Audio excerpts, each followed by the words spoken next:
Good afternoon, everyone. Welcome to the February 16 meeting of the Chatham Finance Committee. Pursuant to Governor Baker's July 16, 2022 signing of an act relative to extending certain COVID-19 measures adopted during the state of emergency, including the extension of his March 12, 2020 order suspending certain provisions of the open meeting law, this meeting of the Chatham Finance Committee is being conducted in person and via remote participation. Every effort will be made to ensure that the public can adequately access the proceedings as provided for in the order. A reminder that persons who would like to listen to this meeting while in progress may do so by calling the phone number 508-945-4410, excuse me, 945-4410, and enter the conference ID 384-384-565. Again, 384-384-565, #. Or one may join the meeting via online, Microsoft Teams, through the link in the posted agenda. Despite our best efforts, we may not be able to provide for real-time access, and we will post a record of this meeting on the town's website as soon as possible. In accordance with town policy, the public can speak to any issue or business item on the agenda during the meeting when recognized by the chair. So today, after we call to order, we are going to continue our FY24 budget review, speaking with Terry Whalen, Principal Projects and Operations.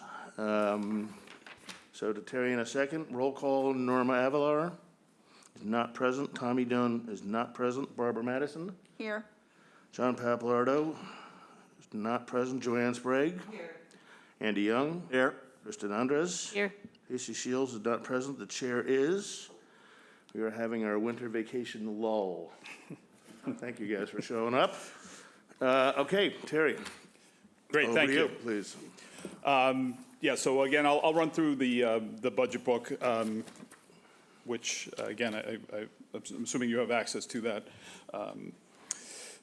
for follow-up or after the presentation. But again, my name is Terry Whalen, Principal Projects and Operations Administrator.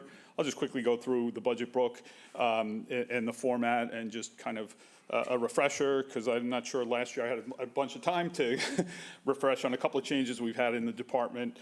And just to highlight those, and again, some, we've moved the GIS information systems under principal projects, and also we now have a principal projects assistant. So I've got some additional support and a couple of items under the under my wings for hopefully improving service and performance on some of these projects and some of the things we're dealing with. And then also this year, starting with July, and some of this I'll just give a broad perspective on a couple of things that have changed too, and also with other reformatting of positions within DPW starting July 1 of this year.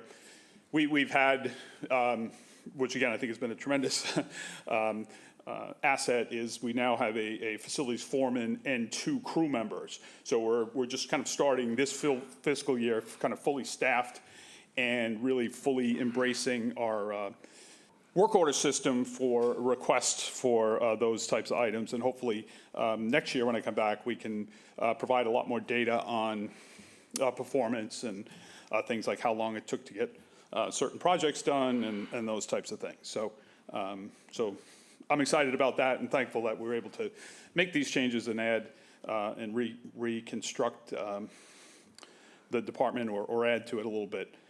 So again, that's just on the budget statement here for the FY24, again, reflecting, that configuration going in with the kind of the 3 within PPO, the 3 in facilities, and a potential added part-time administrative assistant, which was part of the presentation or discussion on before the select board. I'm not sure if it's happened with the FinCom yet, but on requested positions. Mr. Chair. Joanne, please. Thank you, Mr. Chair. Oh, Terry, sorry. before you get any further, Sure. Be a little more specific. What has your department added? You were saying with your extra help. What are the titles and which are new this year? Sure. So we've added the GIS realignment came a couple of years ago, but again, I just wanted to re-announce that, I guess. But we now have a principal projects assistant. And when was that added? When was that person added? That was, the position was, they basically just came on board in October of 22. So I think we made the changes, that was back in either March or April of 22. So by the time we, so that's been, again, a new change, giving me some support, particularly for lots of administrative tasks, so I can hopefully focus on some of the larger aspects of many of the things we're working on. And And then the other alignment was really within the reporting structure with DPW. So starting July 1 of 22, we had the full-time foreman position and the realignment of one of the custodians into the facility crew. So that was in full force on July 1 of 2022. So kind of the first, so I'm looking at, we're in eight months now here of that configuration of the facilities division. so the airport administrator that I see, that's what you're asking for this year? That's not a person who's there now? Well, Jill, I don't know if you want to speak to this, maybe. You just mentioned in a this few comment, yep. Changes, and I'm just trying to figure out. Sure. Or what are the changes for FY '24 that we should be looking So at? 24, the only change would be the part-time airport administrative assistant. That's what I'm trying to Yes. understand. That would be, that's a new request, That's a new request. and that would be part-time. Yes. And the airport administrator, when did that person become a part of your group? So it's an administrative assistant, so that person would take on and assist Terry with his staff liaison functions with the airport commission, and also relieve the airport commission chair from some of the more administrative duties, so we could have it in-house and have a better connection with our finance team and Terry's work too as the staff liaison. So this is a new request for FY '24? Yes, The yes. Airport administrator. Administrative to be- assistant. Yeah, we still have an airport manager. That's entirely separate. Have nothing to do with this budget, right? The part-time administrative assistant was listed in my budget as one of the new positions that we're seeking. Okay. Right, but to be clear, it's not an airport administrator. Right. It's an airport administrative assistant. So someone to help out with information requests and, Right, basically support the commission, the administrative functions of the commission, the processing of invoices, contract processing, filing signatures, that type of thing. So, sir, a liaison position. No, really, I'm still a liaison I'm as, still and would continue in grasping that. for what this entails, this new position. What is it? So it would be providing extra support to handle the administrative function. So if you look at the airport commission really functions as a management board, is really what they are. So they're managing the airport management services agreement, they're managing different contracts, different invoices, requests for information, different policy things. So it's been just to take the lower level administration and providing that support to both the department and also, as the town manager mentioned, for the airport commission chair as well. So he has, I would say a large involvement in many of the activities from signing items. He's a signatory on many of the FAA and state grants and those types of things. So Thank you. he's a very active chair Mr. from Chair. that perspective of administratively. Barbara, please. So, not to pile on, but just to be clear, we heard last year, I think in the year before, that an extraordinary amount of time is taken up by town staff answering some of these requests for information by the public who wants information about the airport. Will this new administrative assistant be able to handle some of that? Yeah, that's the plan, and really to also do, better tracking, better processing, also getting more information onto the website to, we've been doing that for some years now, trying to get as much information that it's kind of falling into similar types of requests, repetitive requests, so that we can easily just direct people. That's on the website. That's on the website. But we still have a lot of requests for historical information that go back, quite frankly, even to the beginning of the establishment of the airport. So that requires us to go back and forth through records periodically. So again, it takes that away from me doing that. I would still be overseeing that, making sure the processing, the tracking, that we're complying with the response times or any appeals of those to the Attorney General's office. So again, it takes up a lot of time that, in my perspective, I could be spending on other things rather than those level of tasks. Okay, thanks, Terry. You're welcome. Joanne, please. Just one more question. Do you have an idea who this person is going to? Microphone. Do you have an idea, Terry, of who this person is going to be? Or will you have to go outside and with a? So we would post the position, and it's a part-time position, so it's up to 19 hours a week on average, and no benefit offerings. So we will post it, a public posting and so forth. Okay, thank you. Thank you, Mr. Chair. Of course. Andy, please. Thank you. Terry, just a related question, or actually maybe it's for Jill. It occurred to me the other day, and you just brought it up, do we keep track of the volume of public records information requests that we receive? So each department is considered its own records access officer, and each department does keep track of it. And then at times, just depending on the ones that come into my office, we include this information in the monthly reports, but it's just the number of public records requests and general subject matter. What we're hoping to do, especially with the airport, because we get so many records requests, is actually almost have like a library on the town's website. So if someone has a question or wants a record, try to populate that as much as possible so that staff doesn't have to respond, but probably will, because a lot of times records requests are very complicated, and it might span, a couple of fiscal years or a couple of departments, but we're trying to make it easier for people to find the information on their own and at their own time. Have you ever looked at the trend line time series?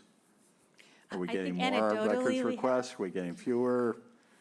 It ebbs and flows, so certainly when the Airport Commission was working on the master plan, there were probably more than usual, but I mean, at least, I think you get at least one or two every week.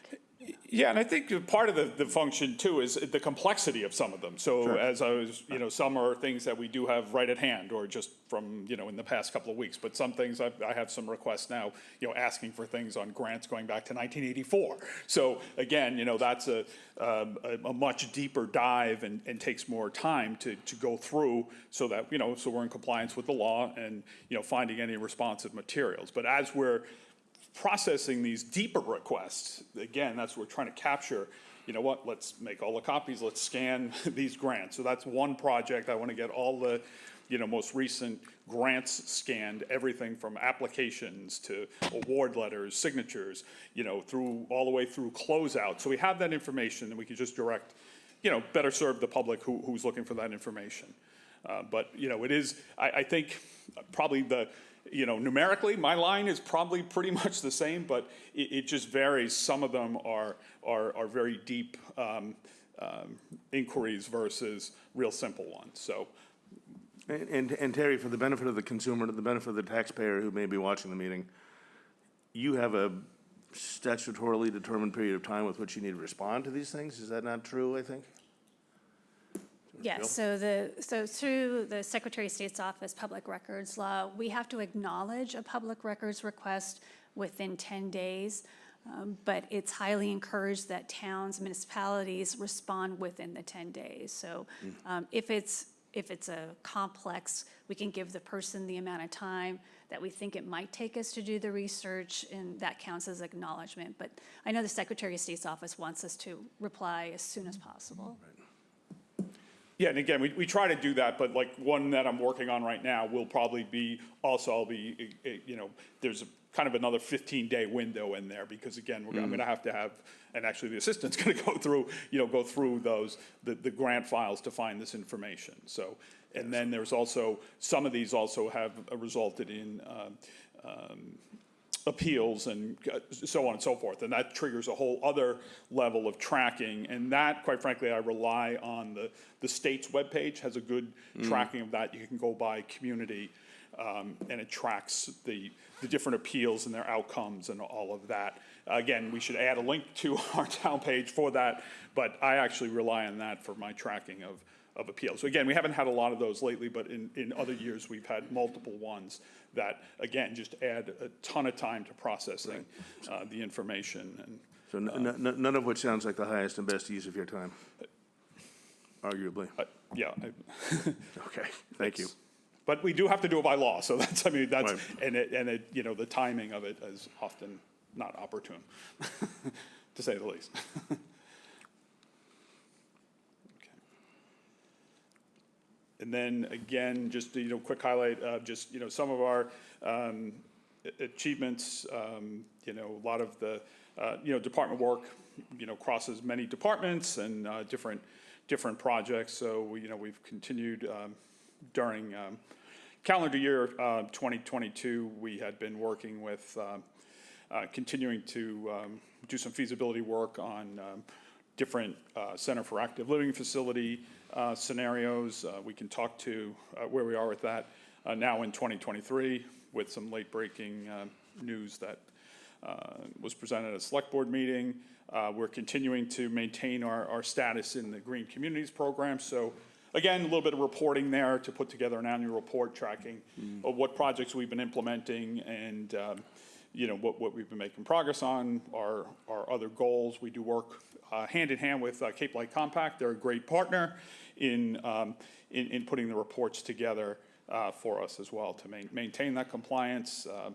And then some of the projects we completed for the LED lighting conversions I highlighted here with the community center, the fish pier, the harbor master shop, shellfish, animal control, town hall, and Dock Keene Scout Hall. And we've got some other ones planned for this year as well that are in various stages of design and programming. Terry, speaking about the fish pier and LED lights down there, were we ever successful in deploying Wi-Fi for the public down at the fish pier? Wasn't that one of the projects that was being worked on last year? I believe Craig had funded it last year. I just have to check. I know that was on one of his to-do lists. So Craig's our IT director. Right. Yeah. I'd be curious. Thank you. Yeah, so that, outside of, you know, unless we were building a raceway or something for it, we wouldn't have been involved with the implementation of that. Okay, So, thank you. but- Barbara, please. Terry, speaking of feasibility studies, what was the result of the feasibility study for the Chatham Health Club? And do we ever consider approaching some talent that we have in town and asking them for their professional advice, such as retired developers? I know David Oppenheim and Peter Fellman both probably would have some pretty good ideas about that and would probably be happy to donate their time. Yeah, I guess I'll speak to the Chatham, former Chatham Health and Swim Club feasibility study. So that was, again, an action that came out of, you know, a town meeting citizen petition. We do have an internal draft and cost estimate. And then I don't know if Jill has any other information on how we're going to roll that out. I'll defer to Jill on that. Yes, so because it is a potential acquisition of land, we need to present the final report once it's received to the select board. And I'm hoping to do that either at their meeting on the 28th in executive session or March 7th, because we know that there's great interest in that, and should there be a recommendation to pursue it, we would have to find the funding available for that. So we just got it. It's in draft form. We're going to vet it out early next week and hopefully get it before the select board. Mr. Chair? Joanne, Oh, I'm please. sorry. Go ahead. No. I just I wondered how much we've spent on that feasibility study so far on the swimming pool. That was, $50,000 was allocated. We've, you know, again, it's almost complete, so the contract was for I think just under 49,000. So yeah, it was a full discipline review of everything from site utilities, electrical system, fire suppression system, structural, the site, ADA. So it's again, when we can release the report. But that's essentially the scope and all the different disciplines that were in that. So that was, again, allocated by that petition article. And I think I didn't, if I didn't answer Barbara's second question Yeah, about, the feasibility studies in general. Some of these, we do need to have the people with the certain certifications, so certain things, for instance, the ones that we referenced here, going back to the architect. So needing an architect to do, some of the work for certain aspects of feasibility studies. And then we have in the past, through various working groups and things, have had input or participation from some of the citizens you've mentioned in some of those projects to kind of guide the outcome, and make comments on the process and the feasibility. But often some of these, we are going for outside help because we need the various engineers with the certain disciplines, whether it's civil, structural, or, in the case of even the report coming out for, or the effort for the former swim club, mechanical system engineers, those types of engineers. So I know that's not the full, probably, but for, at the concept level, that's maybe something we could consider. But some of these, when we get to the level, they need to be done by the folks with the proper certifications. Thanks, Terry. Yeah, You're welcome. I do appreciate that, sometimes you need that level of licensing and all that, but Yeah. we do have an awful lot of talent, and I bet you a talent pool would be happy to contribute. Great. And we've continued to make progress on the 25% design submission to MassDOT. So this is the Kroll Road intersection project, which is on the MassDOT TIP project. So again, through my past involvement, continued involvement, but as this progresses, most likely it'll be put into the realm of the new DPW director to continue as it goes forward. But that is moving along, and we've maintained our location or spot on the TIP, which is the state funding mechanism for these projects. Well, Terry, I think Barbara has a question or a comment. Sure. Terry, just because the Finance Committee has on a couple of occasions come out against this project, I'm wondering, why are we persisting in it? Do you know what their thoughts are? Well, we're persisting. I mean, the direction that the select board on moving forward with the project. So we're, it's been a long arc project, as I say that all the time, but it has its roots going back to an original 2007 town meeting article.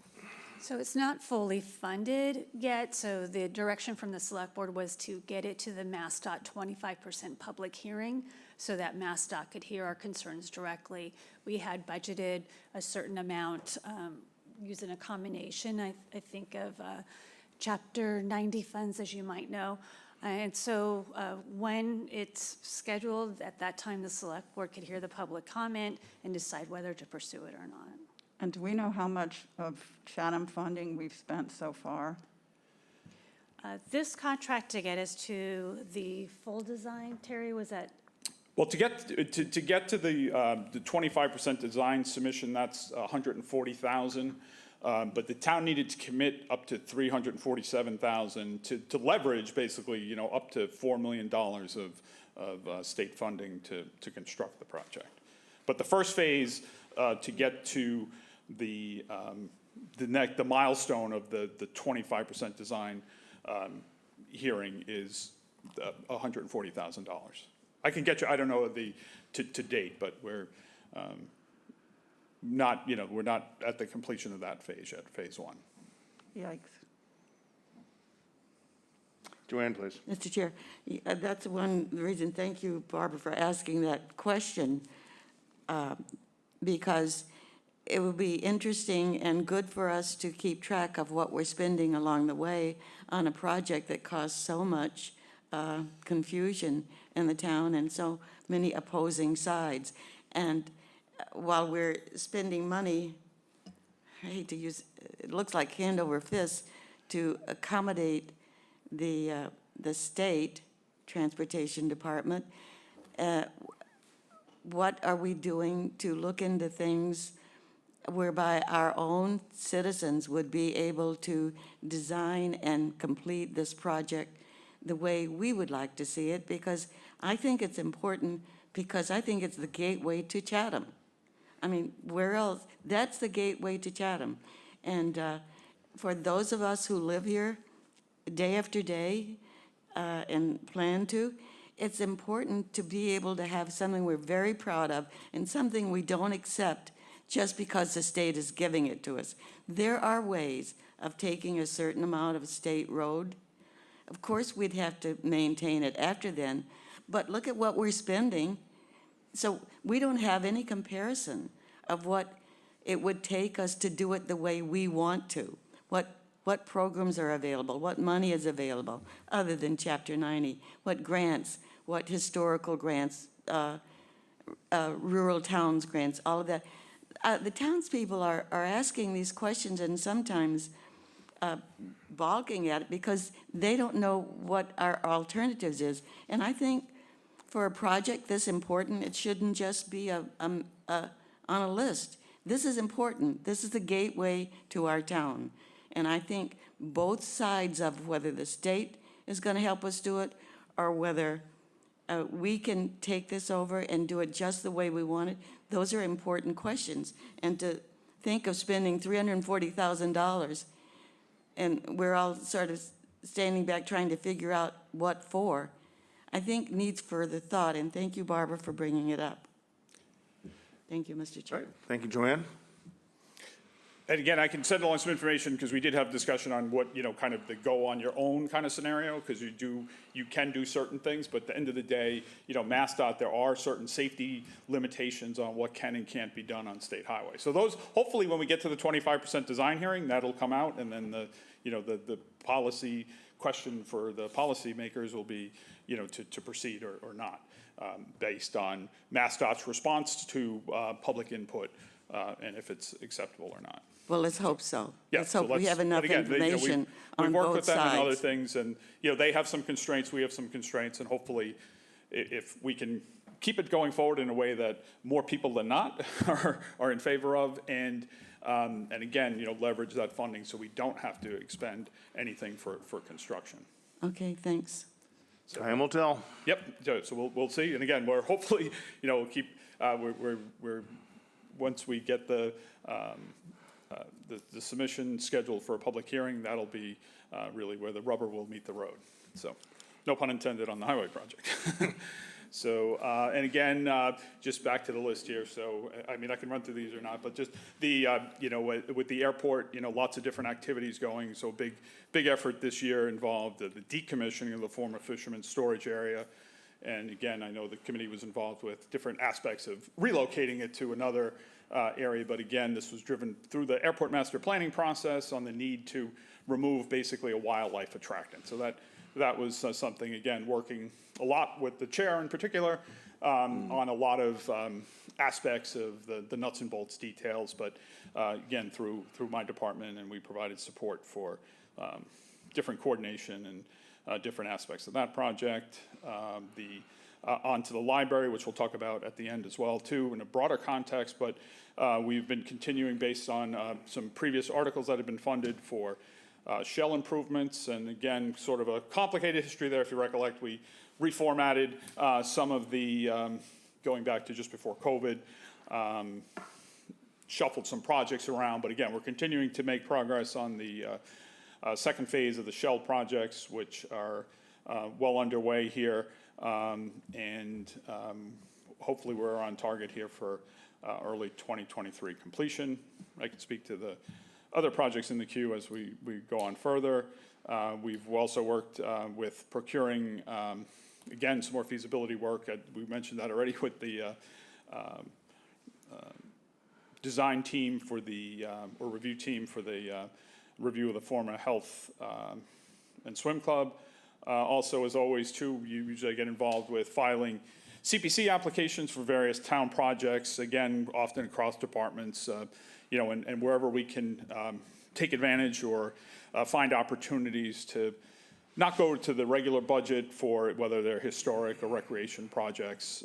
Again, I was involved with 3 this year for pickleball courts, continued work on the Marconi Lattice Towers, and then installation of a heat pump system at the Railroad Museum. So kind of across historical, recreational, and those 2 parameters this year. So sometimes we have other ones, but those are the only 3 that I was involved in. And then working with, continuing to work with emergency management on continuing to make progress on improving our generators and keeping those operational, and continued coordination with the fire department and our maintenance activities. And then the 10th item, just here, also put together, if you've seen in the capital presentation in the request, I'd been working with the committee for the Committee for Disabled Persons with implementing the ADA transition plan, which was presented, I think, back in February of 2022 to the select board. Basically had a full implementation program of essentially making everywhere in town, you know, as handicap accessible as possible. So we took, working with the committee, we took that implementation plan, worked up some additional numbers on how to implement that and make that go forward. And in the capital request, there's the total project with escalation, we estimated to be around 1.6 million. But in talking with Alex, you know, the suggestion was to put it in over 5 years. Again, I know that's not 1.6, but multiple items on that list also might be taken care of by other projects we have going on. So we're thinking we can, you know, achieve the goals. Sorry, keep hitting this. The goals of the transition plan as we go forward. And the focus on the first year will be on making all ADA accessible improvements to restrooms. And then we'll go back to the committee, you know, probably in the spring, and set up the program for subsequent years going forward. So, you know, the request is essentially a 5-year request of $250,000 per year, and that you'll see in the capital, and that detail should be in the budget book. So again, that was something that's been a long-term interest of the committee to get that into action. So that's our proposal, how to move that forward. And then just a couple of things with facilities. So as you're well aware, we had a power surge back in April 22. So again, the facilities spent a lot of time on that, getting that back in order. They worked on filling stations at Kate Gould Park, and worked with the clerk. We had a lot of voting in the past several years that they've been working a lot with, and also replaced the ceiling at Town Hall and the Treasurer's Collector's Office, where they're kind of major accomplishments, but they have obviously all their routine duties. So we're just pulling out some kind of above and beyond, and we'll be able to do more of that with the reporting system going forward. Terry, I think Barbara has a question Sure. on the Eversource debacle. Yes, regarding that, Terry, are we going to be able to recover any funding for the extraordinary cost of all that from Eversource, since they were the cause of the problem? I'll defer to Jill on that. So we did file an insurance claim, and we do have an email from Eversource where they've taken responsibility for it. So I don't know what's been reimbursed. When Alex gets back, she can certainly speak to that, but we see it as it was an Eversource issue. There was nothing in the town building that triggered it. I know that there was some thought that maybe there was no backups for our power surge protectors. The volt that went through was so high, it just burned through all of our power surge protectors, including, we're lucky the building didn't burn down, really. Yeah. So Alex has been working with our insurance, our local insurer, as well as the insurance adjuster. So do we anticipate that we may be made whole? I don't know, but I'll let Alex speak to that when she gets back next week. Okay, thanks, Yeah, Jill. and we do continue to track because of, as Jill was explaining, essentially the jolt.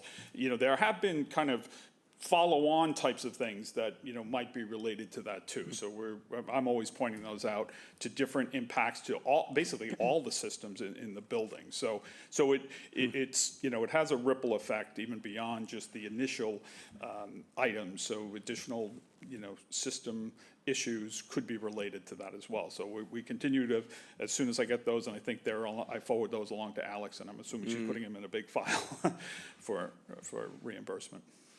Joanne, please. Thank you, Mr. Chair. Terry, what was the cost of that failure? I'd have to look at the numbers. Again, Alex would have but I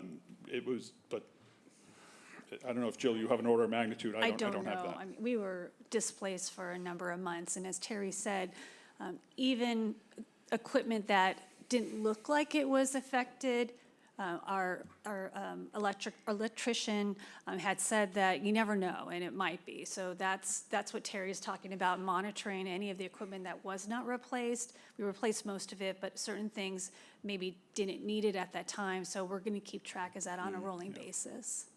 Yes, a further question. Joanne, please. Thank you, Terry and Jill. In the way of cost, I see your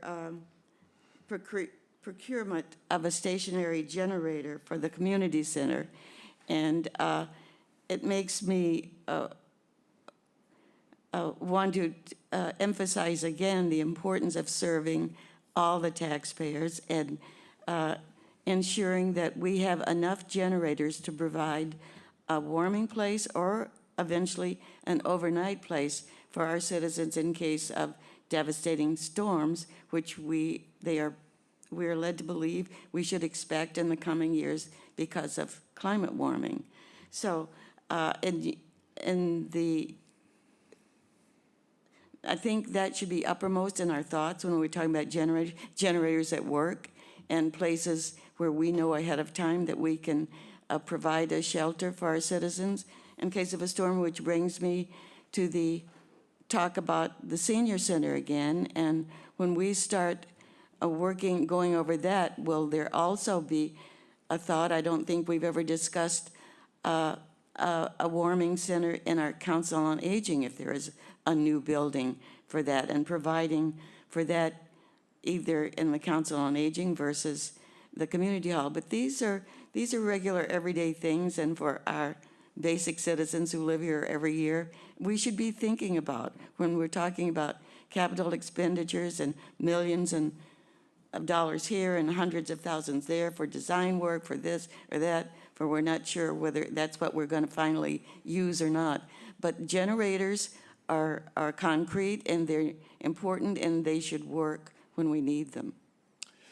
Yeah, I can speak to not so much the programming, but again, I think that's a comment for the policymakers. But in the proposals on any of these buildings going forward, we had full power backup was carried in the previous proposals, and would continue to do that so that those types of programming decisions could be made in the future. So that's been a part of, and also nowadays too, with, as I think we mentioned in the past, by not having generators in places, with our reliance on more and more of electrical systems, it's just very important to minimize the, or maximize the continuity of electric, power going to the buildings going forward as well. So that's going to be something that, I don't envision that we'd be cutting that out of any proposal for the new Center Okay. for Thank Active you. Living. Sorry. Let me make Thanks. sure I got the name correct. So, okay. And then again, you guys might be more familiar with the charts than I am, but here's the budgets versus actual. As you see, FY22 was a challenging year for the budget, and Alex had some notes in here. Again, a lot of this was, coming out of COVID. Enhanced cleaning we were doing as well was still continuing. Price increases, supply chain issues, lots of things abnormal. from that perspective, and you'll see in the budget, I'll go through a request, an enhanced request, particularly in the 5430 line item, which is for to where a lot of those overages were.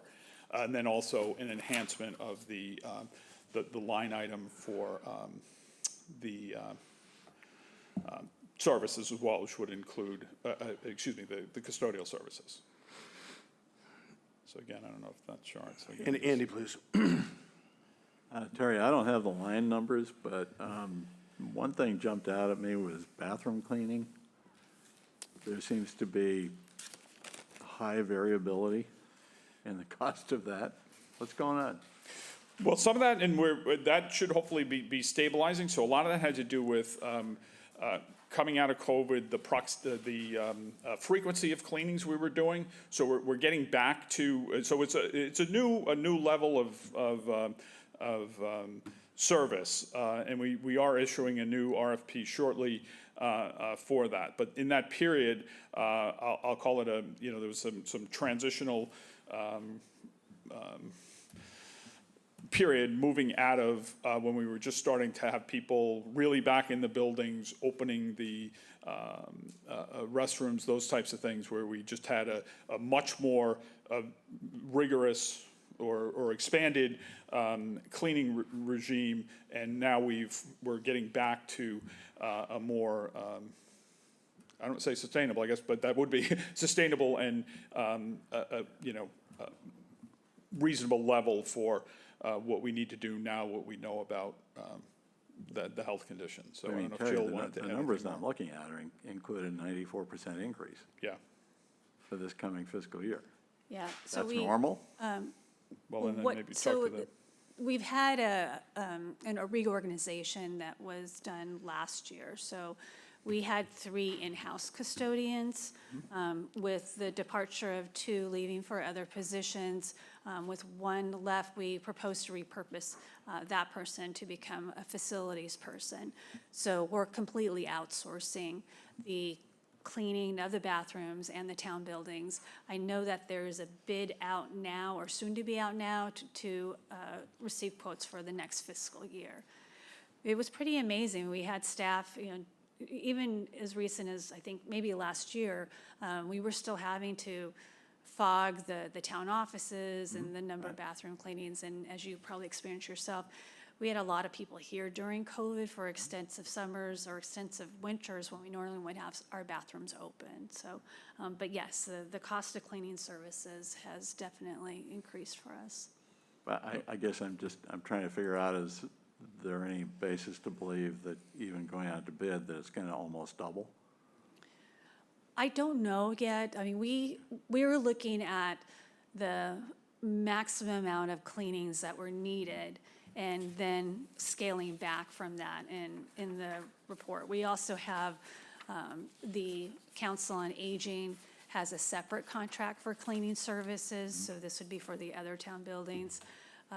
I don't have the details on that. That's, again, Alex, your finance director, would, but she felt comfortable with the numbers being put forward, and those positions were repurposed over to DPW. So that 2 of them went to the cemetery division, which we took in-house, and then 1 went to facilities. Okay, I don't know. It's going to be interesting to see what the bid, or what the response to the RFP is. I mean, to go from 207,000 for this fiscal year to 402,000 for the next fiscal year seems like a lot.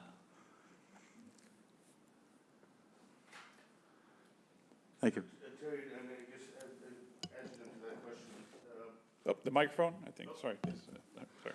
Purchase of services, which has gone up considerably in the last couple of years. Is that reflective of kind of the new approach of outsourcing bathroom cleanings and facility cleanings?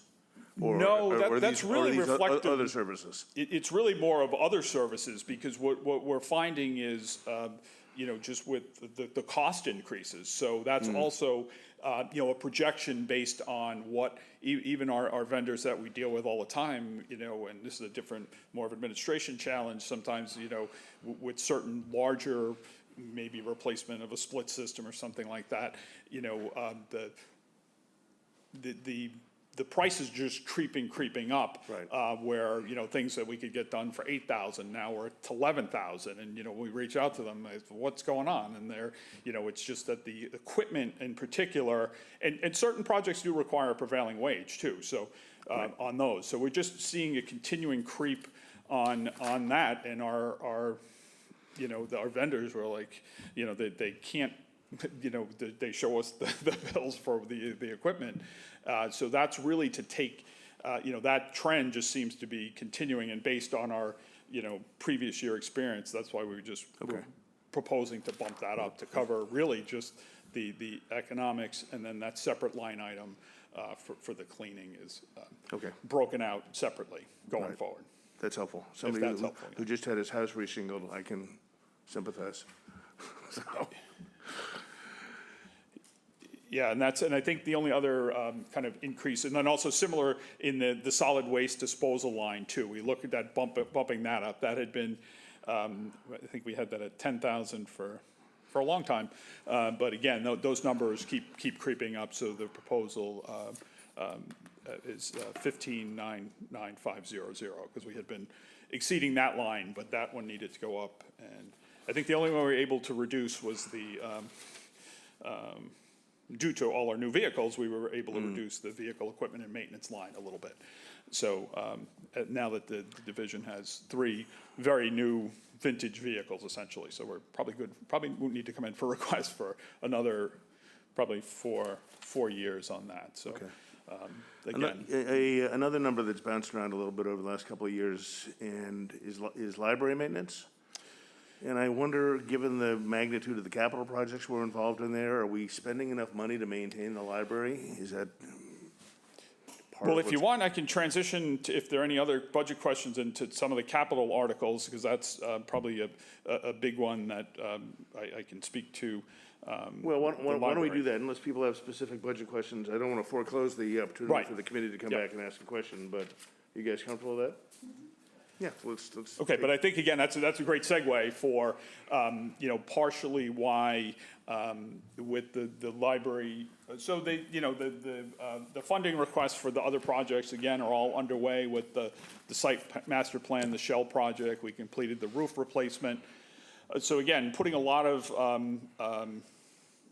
capital in there to resolve a lot of longstanding and continuing issues. But I think, you know, the observation of that line item in particular, we had been moving down a path with the HVAC system, where we had started work prior to COVID, quite frankly, working with Cape Light Compact on targeting system component replacements on the HVAC system over at the library. So basically replacing, even though they have condensers, you know, some of them were eligible for decent rebates. So we were going down that path just prior to COVID, working with Cape Light Compact, and we're going to leverage a bunch of incentives to minimize the impact on the town. But unfortunately, as we progress through the COVID period, you know, there were multiple delays where we couldn't really get that project moving along. Supply issues, contractor issues, all kinds of issues. You know, and unfortunately, those delays, you know, also then we encountered additional problems over that period, and we continued to expand the scope of what we needed to do there just to make the systems more energy efficient. And really, as we started looking into it even more, we did pull in Rick Pomeroy, who's got experience with both, you know, programming a lot of our buildings and other comprehensive looks at buildings. So we were, that original approach I mentioned at the library of changing out kind of system components, starting expanding into other system components. And then we needed to bring Rick in and a couple of folks that he's coordinating with to really look at, is this an approach that makes sense for us to continue down this road? And basically his recommendation as we went through this is, we really need to do our money would be better spent doing a whole comprehensive system redo at this point in time. The good news is, although it's going to take some time and a lot of funds potentially, is there are a lot of opportunities for higher grant reimbursement. So I've already talked with CLC. It's possible because the new concept here is changing to a predominantly heat pump system. So that has a lot of both efficiency, performance advantages, and then also opens up a lot more opportunities for other funding as well.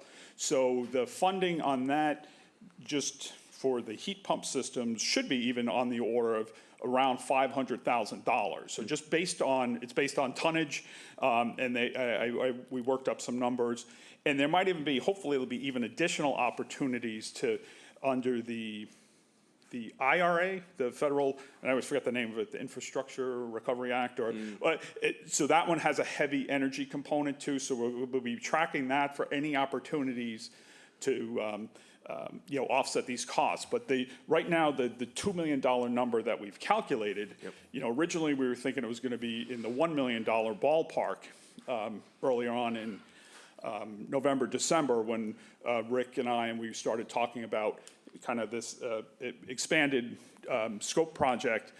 But we have a number in right now at $2 million based on an almost identical project for a library that Rick was involved with, almost the same size, that came in around $187,000.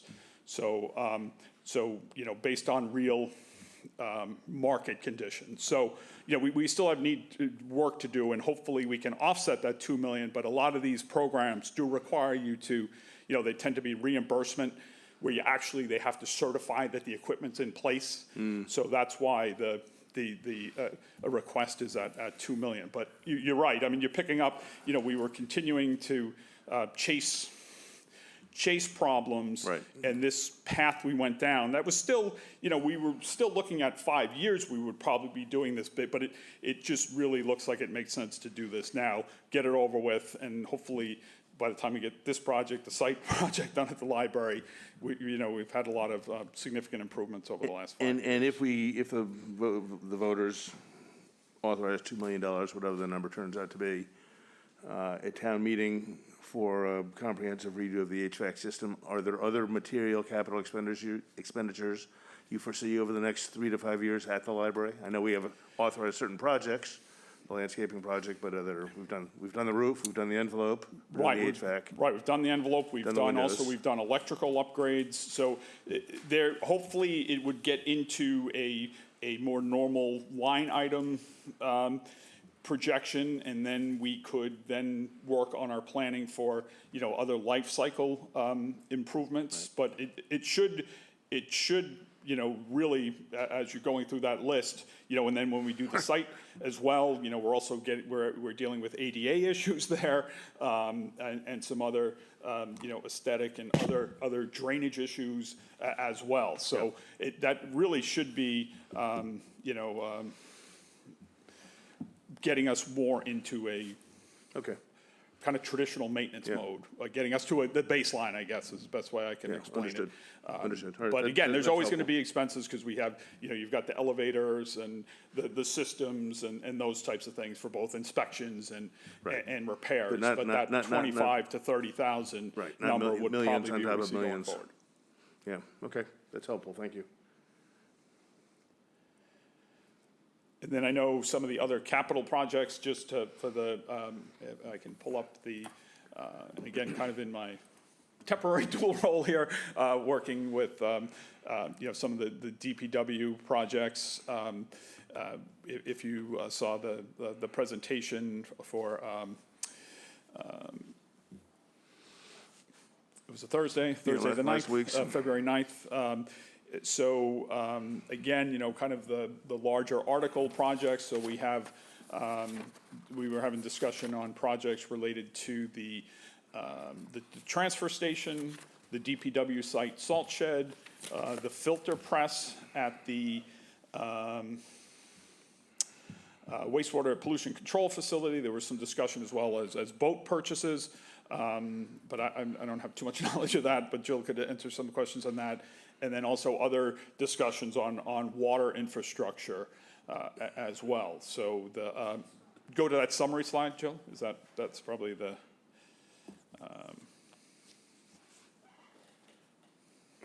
sorry.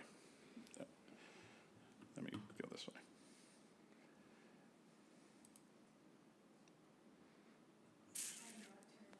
Is it not? Oh, sorry. Oh, actually, this doesn't have the other presentations nested in it.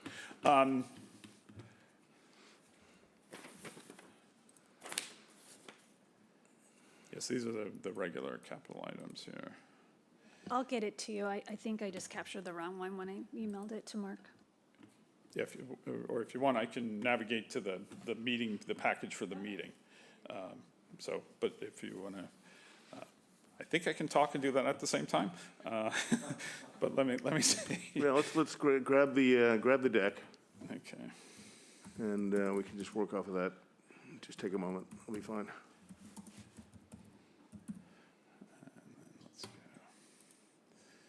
Oh, you know what? Actually, I need the quicker way to get it this way. Mr. Chairman, are Go ahead. we discussing the capital projects for this particular department, or are we going on to the I thought we would the take, articles that are going to appear on the town? well, I think whether they ultimately become articles, I thought we would take advantage of Terry's presence to review some of the items that were in the Board of Selectmen's capital project meeting last Thursday, which is the big stuff. So That's what the- was specific to his department for the? Well, we can go back and talk about that too, but again, we sort of, we won't. So, continued work primarily on the Center for Active Living is, a key one. And then just in the interim here, until we have a new DPW director, I've been kind of shepherding or continuing to move some of the projects along for the transfer station, which, again, we gave an update presentation at the meeting, which included the phases for the improvements to the residential facility, the residential disposal facility, and then also the office conditions at the, which would actually be phase one. This is phase one of their planning.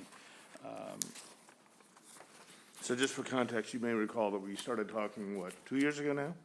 Probably? 3 years ago? 2020, early 2020. On kind of a comprehensive redesign of the transfer station, separating the residential activity from the commercial activity.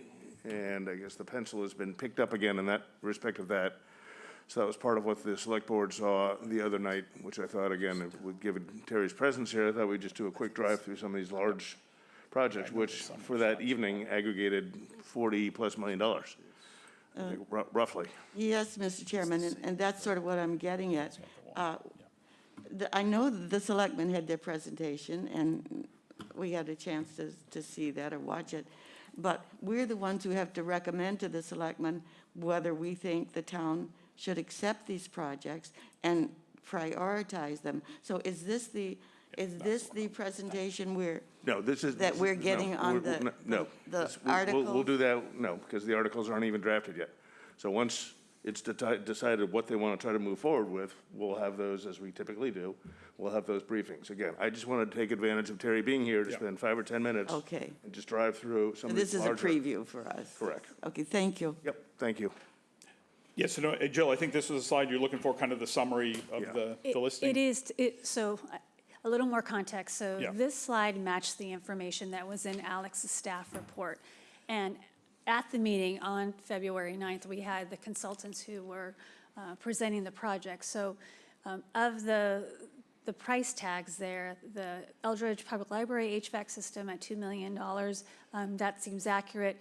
But the following ones, transfer station projects, salt shed, and belt filter press, those were based on estimates prior to the meeting. So those have been updated, and that's the material that Terry has with him to note the range of funds.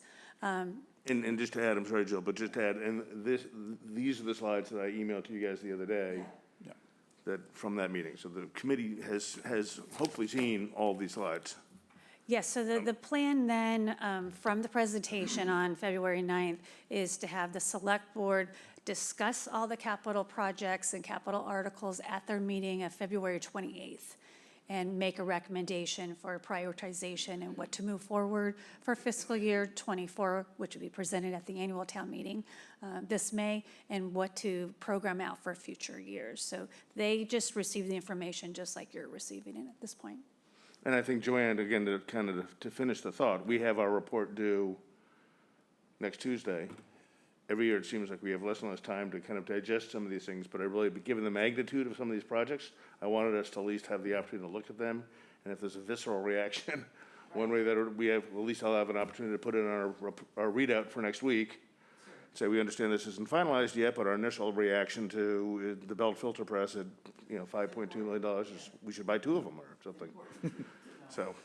Right, and again, and then, like I said, I've either full-on or temporary capacity, I've got, involvement in some of these. So, again, with the exception of probably the harbor master boat, I can probably speak to any of the other ones. But again, my primary involvement's really been with, continuing with the Council on Aging building and the library, are the ones that I've had the full involvement in. Okay. Barbara, question, please? Thank you, Mr. Chairman. There was just one thing in the presentation that I was unclear on, well, plenty of things that I wasn't great on, but the transfer station had 3 phases, 1, 2, and 3. And phase 1 is improving the residential drop-off so that the residential and commercial would go separate ways, which I thought was a great idea for phase 1. But then it said that phase 2 was a high priority because it had OSHA requirements. So I was wondering why we're not doing the high priority OSHA one before we're doing the other one. So the one cost estimate that we're still waiting is the full cost of the project. And we discussed at the meeting and previously with the consultant about how to do phase 2 as phase 1 to take care of those workplace and respite concerns. But part of that had to do with some policy decisions about where the commercial refuse was going to go to. So their consultants are working on, I'm hoping to have something for the select board on the 28th, because the priority for us was addressing the workplace concerns. Yeah. Right now, as you probably know, the transfer station employees don't have a place to go to take their breaks. It's all connected to the big blue building. And so we're trying to figure out a way, either temporarily if we have to work to get a trailer in the interim, or how long it would take to get that portion, if it's approved, constructed and workable. So we're still, as of today, we've been emailing back and forth with the consultants on that. And I have the graphic up of the concept for that, again, formally named phase 2, that might very well become phase 1. And again, it's a combination building to deal with those OSHA issues, which again provides, as the town manager just mentioned, conditions, meeting OSHA and workplace standards. So again, giving, restroom facilities and office space for, kind of modern workspace coupled with additional storage. So if you're familiar, as you drive right into the facility, go past the gatehouse, you see the old kind of garage barn. That's the location where something like this might be positioned to address all those issues. If that's helpful.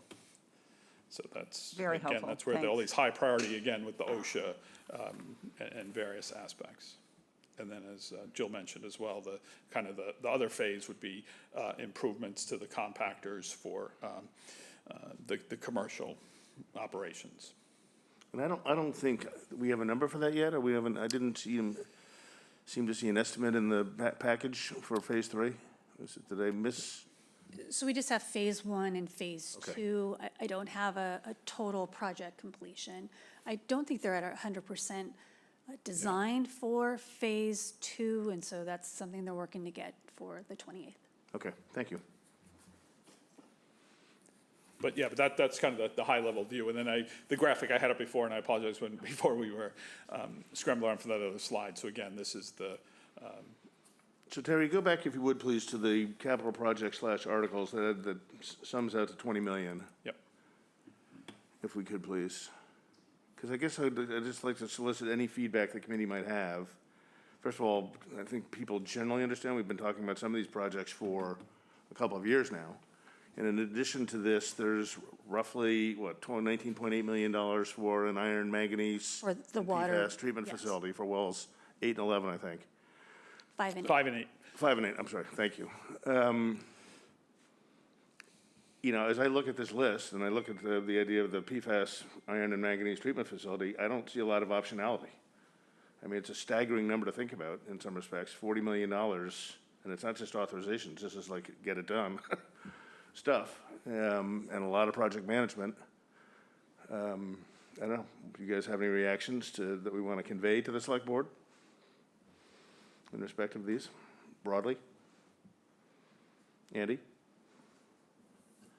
Well, for one, we certainly need to keep our bond rating as high as possible, because otherwise we're going to take it in the chin even more.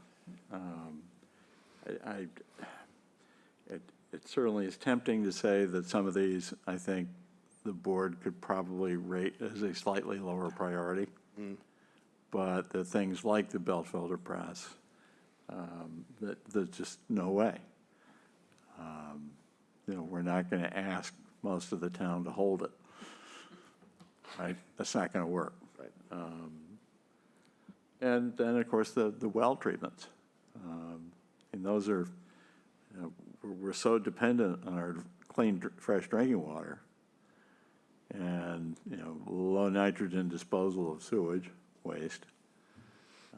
We'd really put a lot of things at risk if we slid those to a lower priority. As much as it pains me, I'm not so sure that a surf-capable boat is going to be a high priority. Right. Okay, that's helpful. Barbara? Well, I have to respectfully disagree with that. Have you read Jan Nickerson's book? Especially just having finished it myself, I think we have to have a surf-capable boat. I really do. I mean, that's, a lot of our population are fishermen or in fishery-related. I agree, Barbara, but that's only maybe half the expense associated with that. There's another half that isn't even addressed. And that Such has to as? do with all of the training and other equipment that goes with it. Well, we have the assistant harbor master said that he can do the training and that we're going to be using our own people who are already on staff. And we're getting like 3/4 of the cost. It's $1 million boat. I understand, We're expecting a grant of $750. but, you know, putting up there next to a belt filter press, right, and working on PFAS, I'm not sure. I mean, I think as a practical matter, with our low bond rating, or pardon me, very good bond rating, that the town is capable of doing all of these. Right?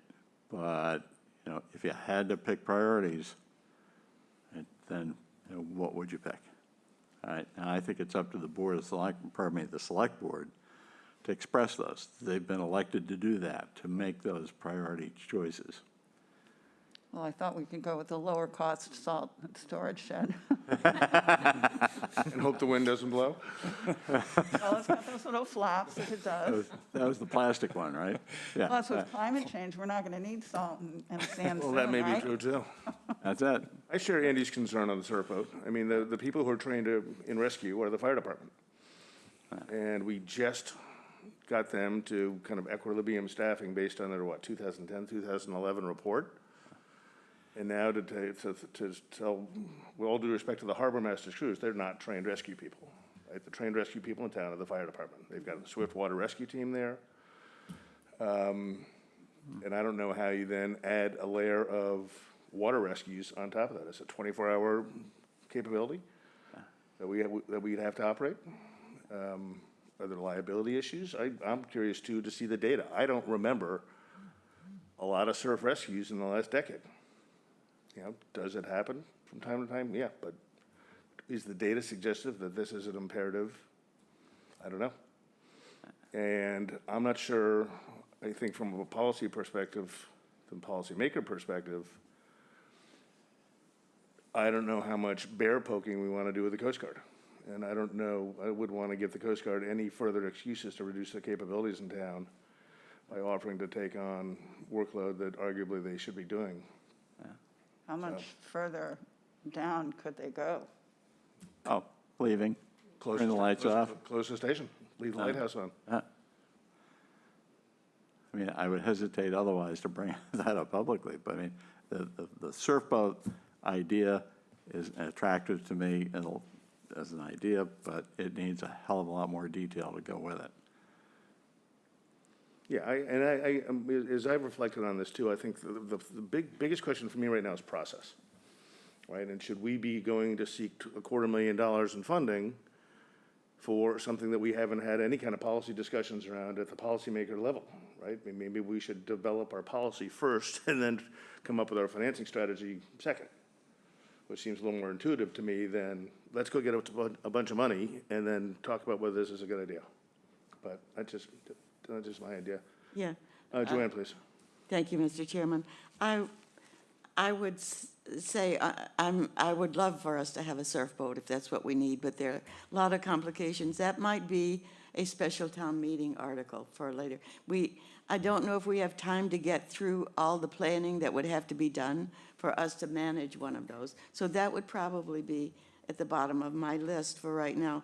But at the top of my list, always anything that keeps us from backsliding in any way on our water, whether it's amount of it or the purity of it, always comes first.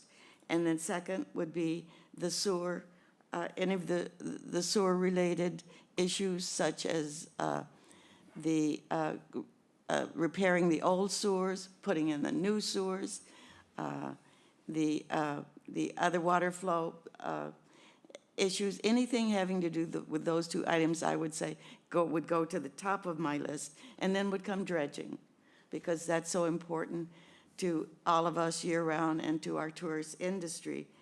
And then would come road surfacing. That's important to our citizens every day. Also sidewalks, important to our citizens every day in their way of life. And then the library, I would think, would be the next on my list, because that's something our people use every day. Just at first glance at this, always maintaining, and so that if you ever have to start catching up with water and sewer, you're in deep trouble.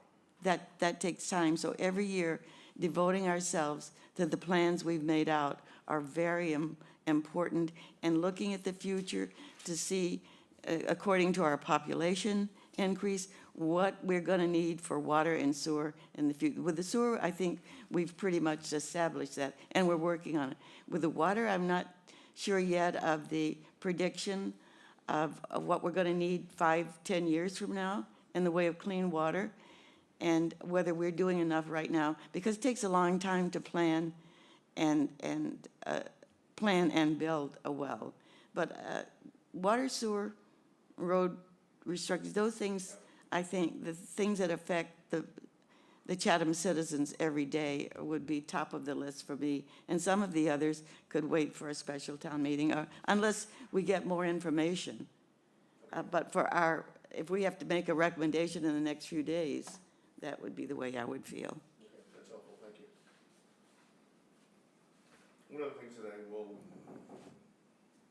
One of the things that might be worth noting in the report is an observation we made in our report to the warrant this past year, which is kind of fiscal wildcards, right? The dredging solution. One of which we pointed out at the time was the PFAS solution, which was subject to what, a $4 million, roughly $4.5 million, $4 million article at town meeting. Well, that was the temporary fix. The permanent fix is a $19.8 million treatment facility. Now, that's iron and manganese as well, but that's a $25 million hit that 12 months ago nobody saw coming. And we have 11 wells, Terry, 12 wells, 11 wells? It's a Dr. Bob question, but Yeah, I don't have the exact. we have roughly 11 wells. Yeah.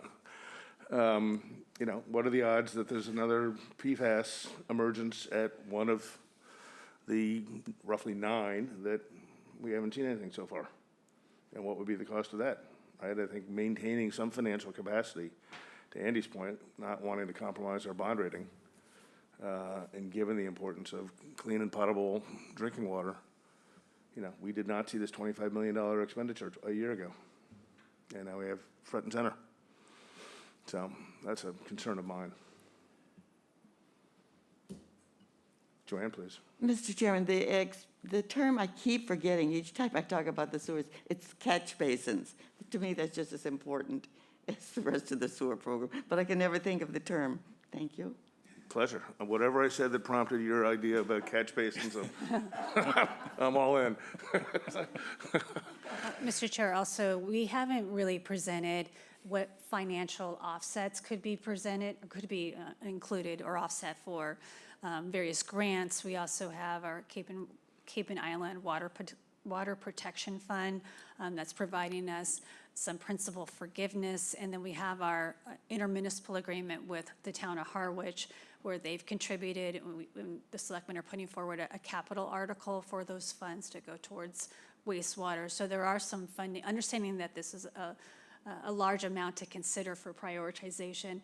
There are some offsets that we're looking at and hope to present. Good. Thank you for bringing that up. And I think, to be clear, I mean, I think all the numbers that at least I'm throwing around are predicated on estimates and things that have not yet been finalized fully. So little bit of a leeway factor, but I appreciate that. Thank you. It's a very good point. Okay.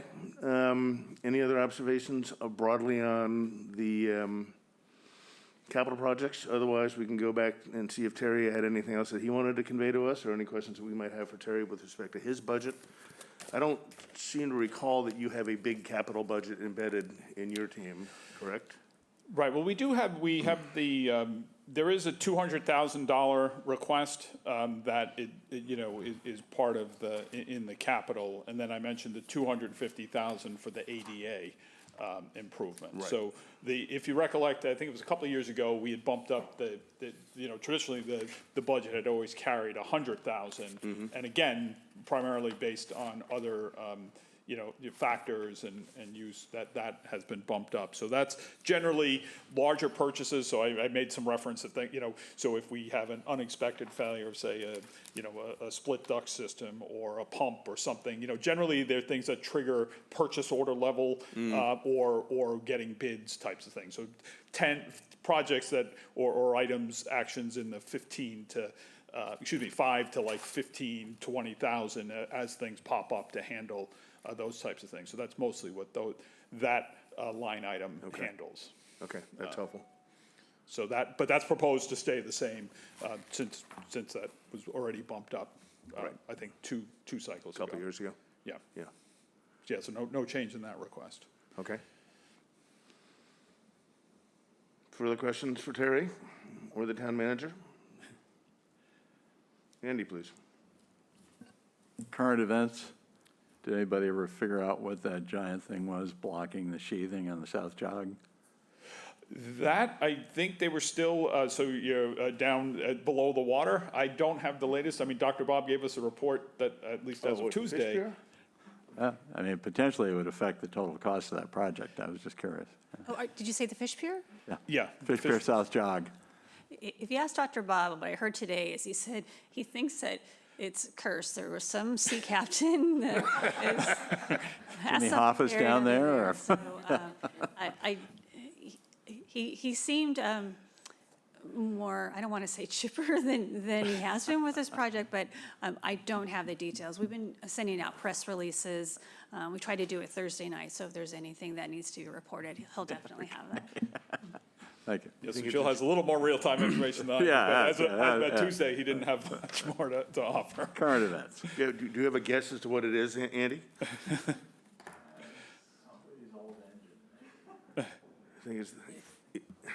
You think it's that small? Or it's a glacial erratic.